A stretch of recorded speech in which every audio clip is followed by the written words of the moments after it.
नमस्कार साथियों, जैसे कि आप लोग जानते हैं कि त्रिकोणमिति चल रहा है क्लास 10वीं का। अभी तक 8 क्वेश्चन हो चुका है 8.1 का।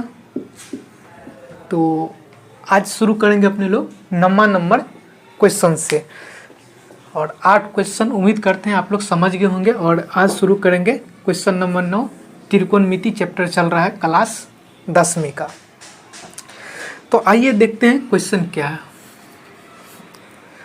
क्वेश्चन देखिए कह रहा है त्रिभुज ABC में जिसका कोण B क्या है, समकोण है। सबसे पहले आपको क्या करना है, एक त्रिभुज बना लेना है और जिसका नाम लिखना है ABC।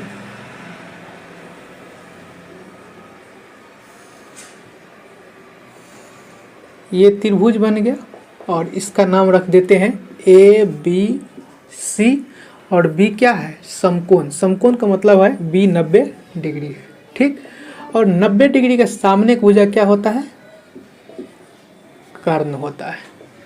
अब कह रहा है यदि tan A बराबर 1/√3।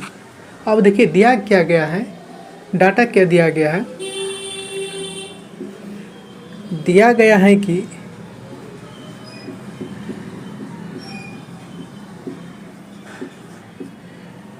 tan A बराबर, यहाँ देखिए tan A बराबर लिख दीजिए। दिया गया है कि tan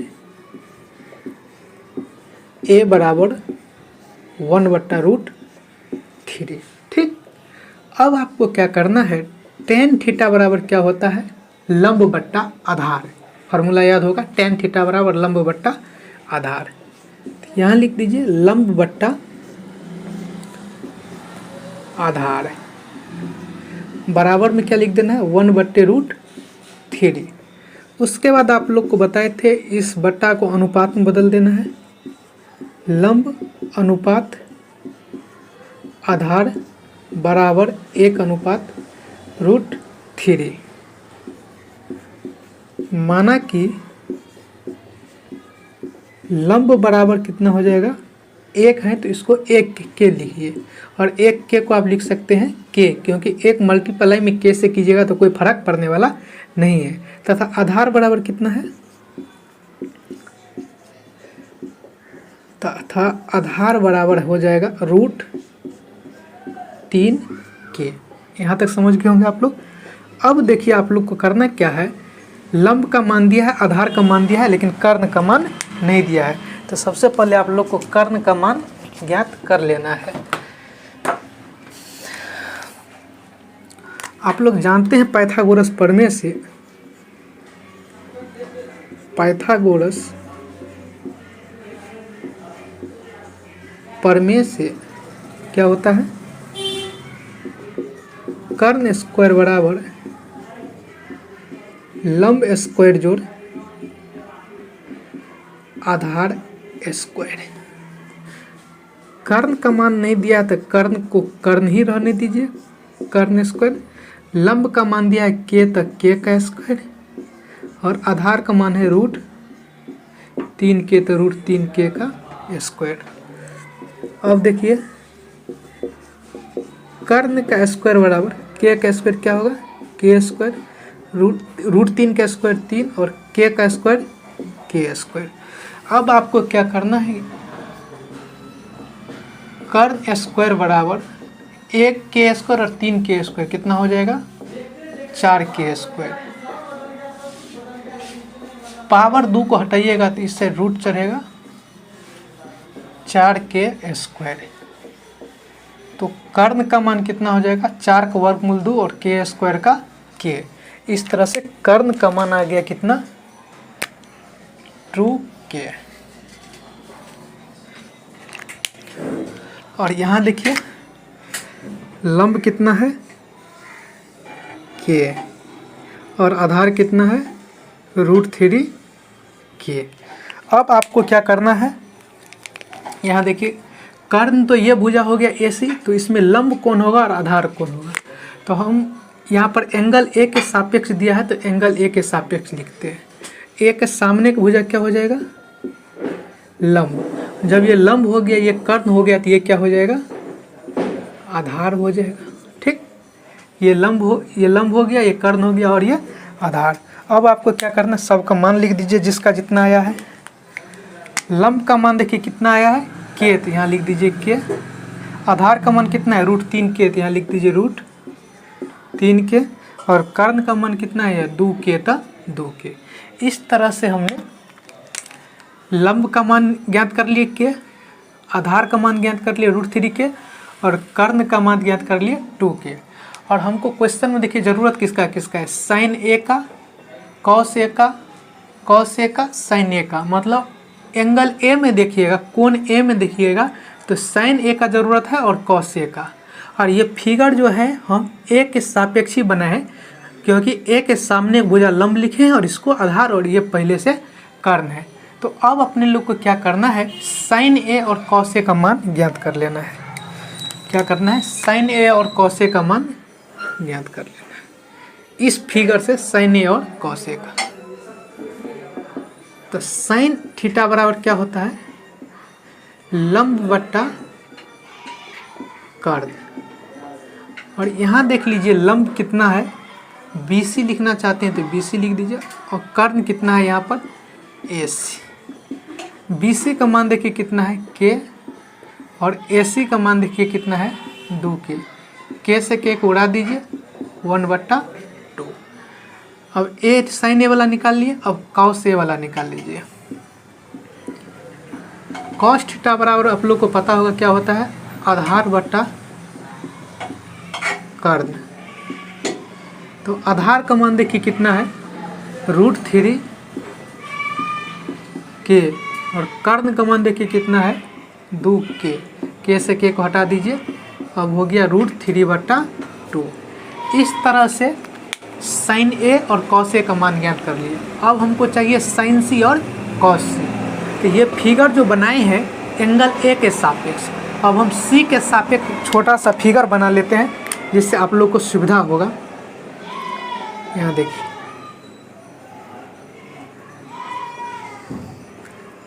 ए, बी और सी, और ये है समकोण 90 डिग्री। तो 90 डिग्री के सामने भुजा क्या होता है, कर्ण होता है। तो अब जो है हम सी के सापेक्ष आधार और लंब लिख रहे हैं, तो जिस कोण के सापेक्ष लिखा जाता है उस कोण के सामने वाला भुजा लंब कहलाता है। तो सी के सामने वाला भुजा क्या कहलाएगा, लंब।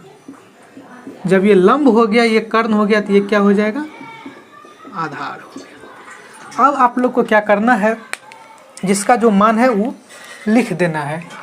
यहाँ पर देखिए ए बी का मान कितना लिखे थे, यहाँ से लिख दीजिएगा। BC का मान कितना लिखे थे, यहाँ से लिख दीजिएगा। और AC का मान कितना लिखे थे, यहाँ से लिख दीजिएगा। तो कर्ण का मान तो फिक्स है 2K। कर्ण का मान कितना है 2K। अब लंब और आधार, लंब क्या होना चाहिए और आधार क्या होना चाहिए। तो लंब जो है AB होगा। तो देखिए AB का मान कितना है √3K, तो √3K लिख दीजिए। और BC है आधार, तो आधार का मान कितना है देख लीजिए। लंब का मान है AB का मान कितना है √3K, तो AB का मान लिख दिए √3K।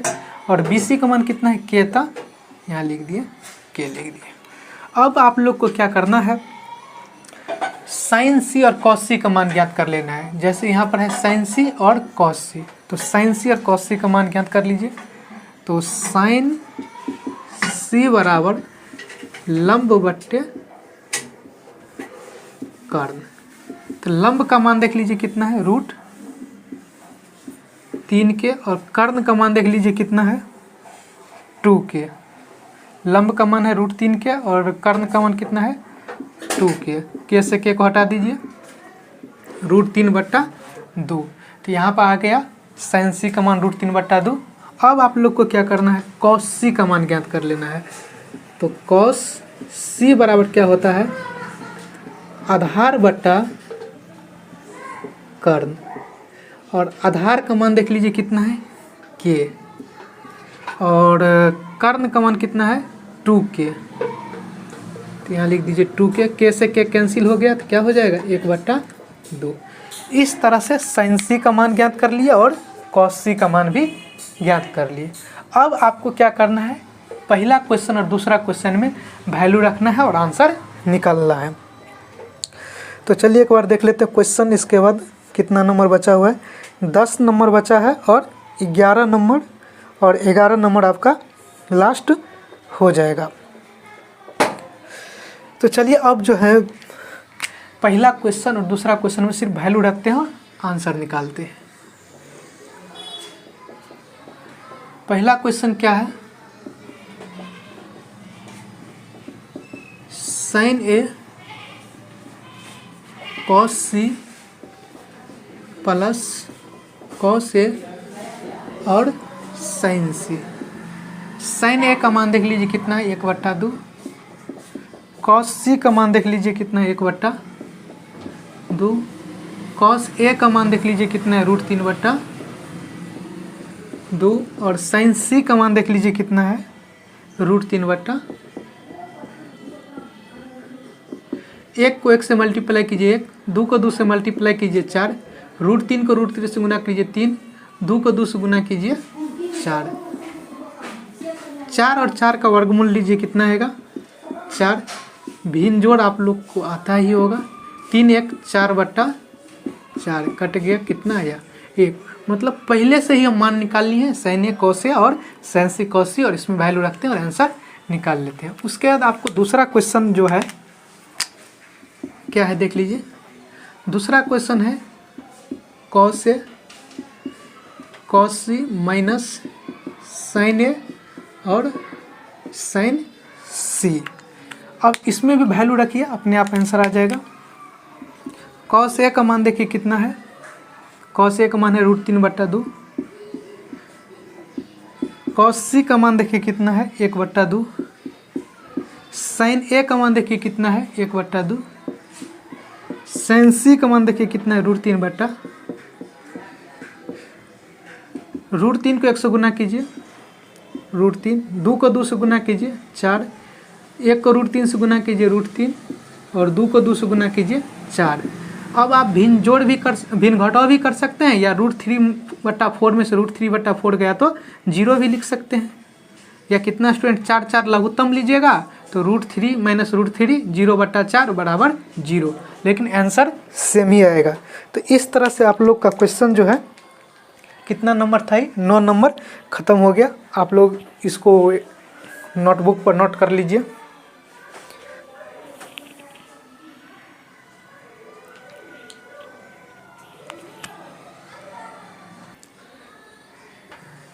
चलिए क्वेश्चन नंबर 10 देखिए। अब क्वेश्चन नंबर 10 क्या कह रहा है, त्रिभुज PQR में क्या कह रहा है, त्रिभुज PQR में जिसका कोण Q समकोण है। मतलब एक त्रिभुज है, त्रिभुज का नाम है PQR। तो त्रिभुज बना दीजिए सबसे पहले।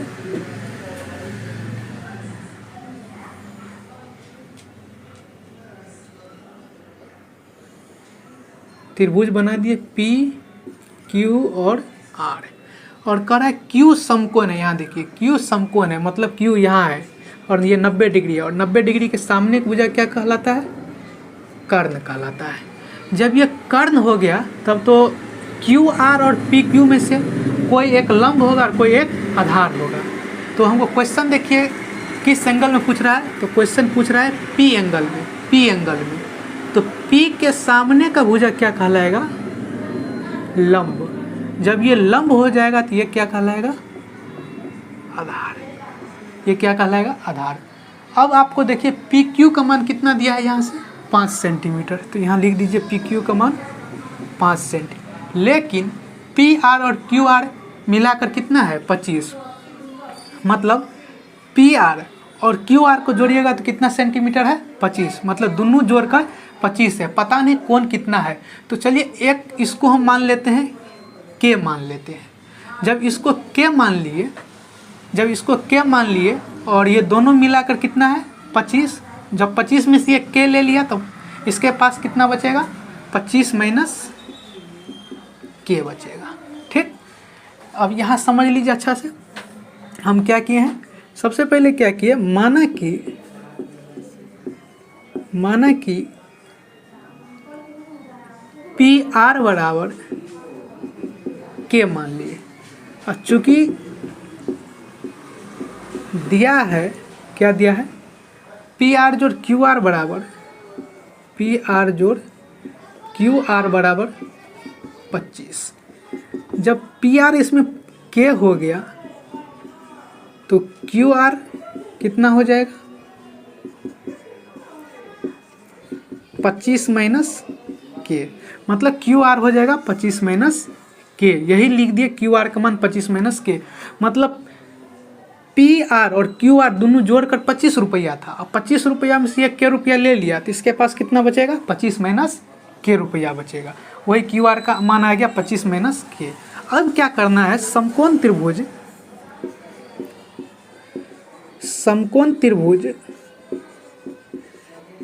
पी क्यू आर में पाइथागोरस प्रमेय से क्या होता है, पाइथागोरस प्रमेय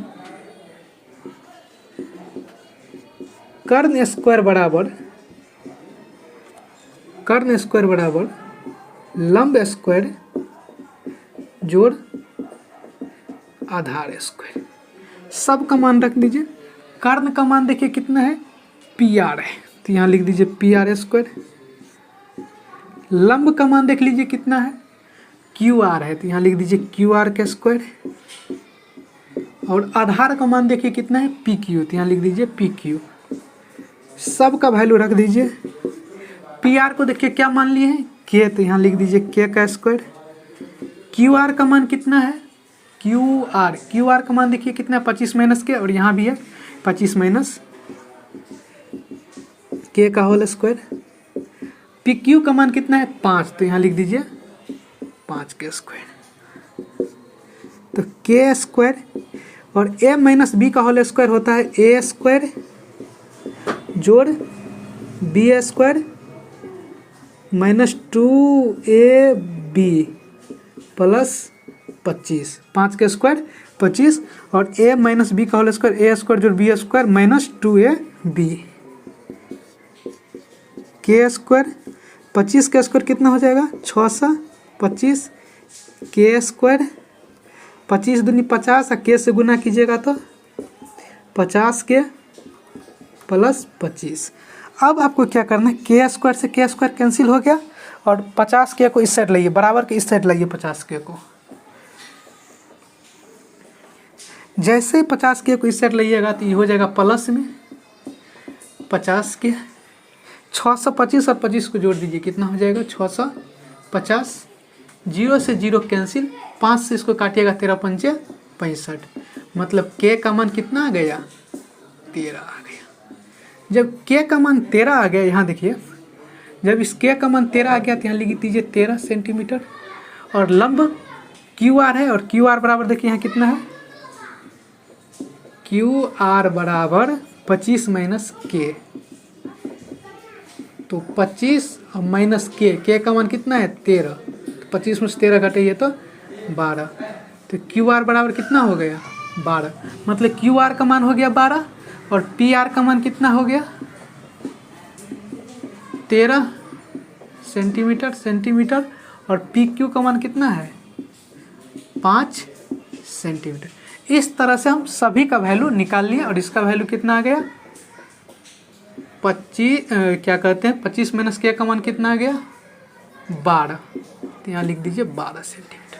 अब आपको क्या करना है, साइन पी का मान ज्ञात करना है, कॉस पी और टेन पी का। अब आसान है, साइन पी बराबर क्या होता है, साइन थीटा बराबर लंब बट्टा कर्ण। लंब यहाँ पे देखिए कितना है, तो लंब है क्यू आर, कर्ण कितना है, कर्ण है पी आर। क्यू आर का मान देख लीजिए कितना है 12 और पी आर का मान कितना है 13, तो हो गया 12/13। अब आपको कॉस पी का मान ज्ञात करना है, तो कॉस थीटा बराबर क्या होता है, आधार बट्टा कर्ण। और आधार देखिए यहाँ पे कौन है, आधार है पी क्यू, कर्ण क्या है पी आर। पी क्यू का मान देख लीजिए कितना है 5, पी आर का मान देख लीजिए कितना है 13, ये हो गया कॉस पी का मान। और अब आपको चाहिए टेन पी का मान, तो tan p का भी मान ज्ञात कर देते हैं। क्या होता है, लंब बट्टा आधार। लंब का मान देख लीजिए कितना है QR, और आधार का मान कितना है PQ। तो QR का मान कितना है 12 और PQ का मान कितना है 5। इस तरह से आपका तीनों sin P का मान 12/13, cos P का मान 5/13 और tan P का मान 12/5। अब अगला क्वेश्चन देख लेते हैं उसके बाद। उम्मीद करते हैं ये क्वेश्चन समझ गए होंगे।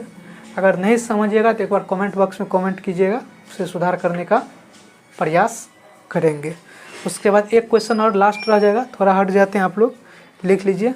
उसके बाद लास्ट क्वेश्चन बनाकर 8.1 कंप्लीट करेंगे, फिर इसका ऑब्जेक्टिव पढ़ाएंगे।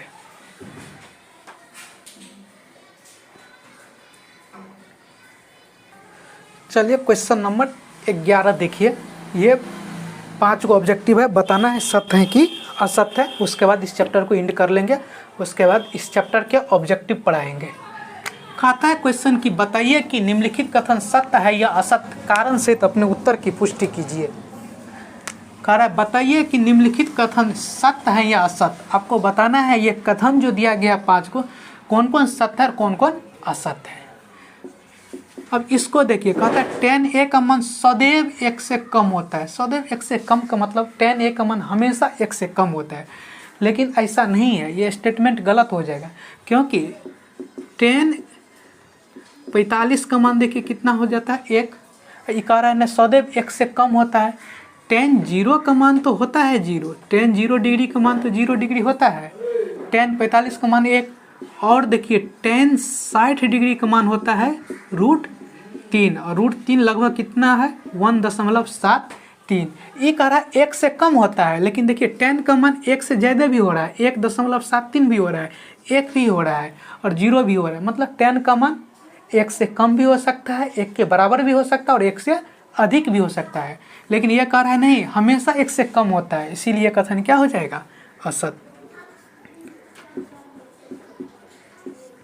अब देखिए कौन a के किसी मान के लिए sec a बराबर 12/5 होता है। अब देखिए ये स्टेटमेंट दिया है, कथन दिया है कौन a के किसी मान के लिए sec a बराबर 12/5 होगा कि नहीं।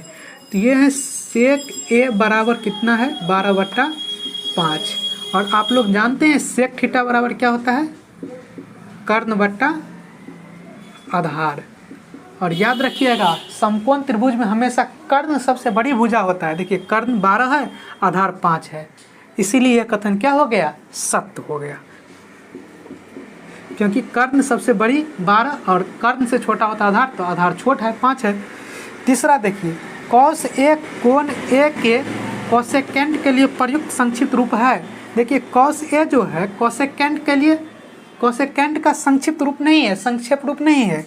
cos a जो है कोसाइन का संक्षिप्त रूप है। किसका संक्षिप्त रूप है कोसाइन का संक्षिप्त रूप है।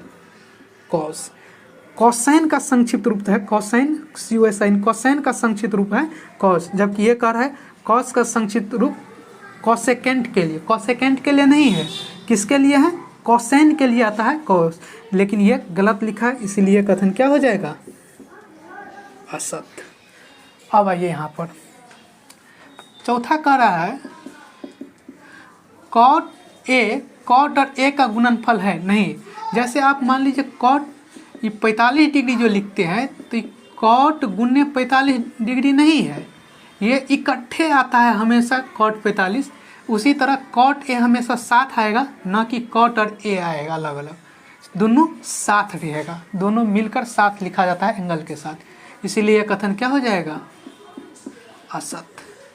अब देखिए करें किसी भी कोण के लिए sin थीटा बराबर 4/3, तो sin थीटा बराबर क्या है 4/3, और आप लोग जानते हैं sin थीटा बराबर क्या होता है लंब बट्टा कर्ण, लंब बट्टा कर्ण। जब आपको पहला क्लास हम बता रहे थे तो हम बताए थे समकोण त्रिभुज में सबसे बड़ी भुजा कर्ण होता है, लेकिन यहाँ देखिए कर्ण 3 हो गया, लंब 4 हो गया, मतलब कर्ण हो गया छोटा, लंब हो गया बड़ा, इसीलिए कथन क्या हो जाएगा असत हो जाएगा। कर्ण कभी भी छोटा नहीं हो सकता है, ना लंब से छोटा हो सकता है ना आधार से, इसीलिए कथन क्या हो गया, असत। तो अब आप लोग बताइए 8.1 आप लोग का पूरा क्लियर हो गया। अब 8.1 का सब्जेक्टिव क्लियर हो गया। अब 8.1 का ऑब्जेक्टिव क्वेश्चन करा देंगे, फिर 8.2 का सब्जेक्टिव करा देंगे, और फिर 8.3, 4 ऐसे करके आप लोग को आगे बढ़ाएंगे। तो बताइएगा 8.2 हमको पढ़ाना चाहिए या 8.2 से पहले 8.1 का ऑब्जेक्टिव पढ़ा लेना चाहिए? आप लोग जो है कमेंट बॉक्स में कमेंट कीजिएगा, उस अनुसार हम चलेंगे। अगर आप लोग बोलिएगा ऑब्जेक्टिव पहले 8.1 का पढ़ाने के लिए तो ऑब्जेक्टिव पढ़ाएंगे, और बोलिएगा 8.2 पहले पढ़ाने के लिए तो 8.2 पढ़ाएंगे।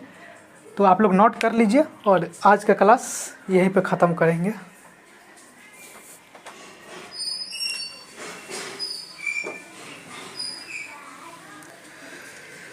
हाँ।